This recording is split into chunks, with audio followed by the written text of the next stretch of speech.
ফিজিক্সের ক্ষেত্রে যেই বলতে হয়, প্রথমে টেক্সট বইয়ের কথা বলবো যে কোন টেক্সট বইটা পড়বো। এই মানে পোলাপান একদম ইনবক্স করে পড়ে ফেলছে। আই থিঙ্ক এতদিনে সবাই টেক্সট বুক কিনে ফেলছে একটা দুইটা করে, বাট স্টিল ফিজিক্সের জন্য আমার প্রিফারেন্স হইতেছে প্রামাণিক স্যারের বই। প্রামাণিক স্যারের বইয়ের থিওরি আই থিঙ্ক বাংলা যে কোনো বইয়ের থেকে বেটার আছে, অ্যাটলিস্ট স্টুডেন্ট ফ্রেন্ডলি ওয়েতে আছে। সেলু স্যারের বইটা আমি নিজে খুব বেশি একটা পড়ি নাই, সেলু স্যারের বইও অনেকে রেকমেন্ড করে, নো অ্যাবাউট দ্যাট। তো বাট আমার কাছে প্রামাণিক স্যারের বইটা সব থেকে স্ট্যান্ডার্ড মনে হয় ফিজিক্সের জন্য।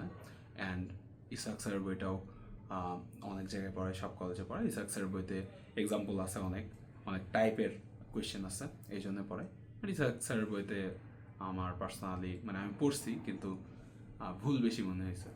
তো যাই হোক, দুইটাই পড়তে পারো যদি টাইম থাকে, বাট থিওরির জন্য আই থিঙ্ক প্রামাণিক স্যারের বইটা বেস্ট। অ্যান্ড ফিজিক্সের টেক্সট বই পড়ো আর যেটাই পড়ো ক্লিয়ার করো, কনসেপ্ট ক্লিয়ার করো। ওকে, তুমি টেক্সট বই পড়ে না বুঝলে ইউটিউবে একটা ভিডিও দেখে নাও, ঠিক আছে, যেমনই হোক, একটু অ্যাডভান্স হোক বা হোয়াট এভার, দেখে ভালো। তাই বলে তোমার ওই যেই অ্যাডভান্সের প্রবলেম সলভ করার দরকার নেই, খুব বেশি একটা কাজে লাগবে না। যদি না ফিজিক্স অলিম্পিয়াড দিতে চাও, ফিজিক্স অলিম্পিয়াড যারা দিতে চাও, আই থিঙ্ক তাদের এতদিনে অলরেডি অনেক কিছু করা আছে। তো এই টিপসগুলো it doesn't apply for them. তুমি যদি জাস্ট এইচএসসির জন্য ফিজিক্স পড়তে চাও তাহলে টেক্সট বই পড়ো, যে এই কনসেপ্টগুলো বুঝতেছো না, চ্যাটজিপিটি বা ইউটিউবে কোনো একটা ভিডিও দেখে বুঝে নাও, এক্সারসাইজ করো, এমসিকিউ প্র্যাকটিস করো, কোয়েশ্চেন ব্যাংক সলভ করো, দ্যাটস ইনাফ।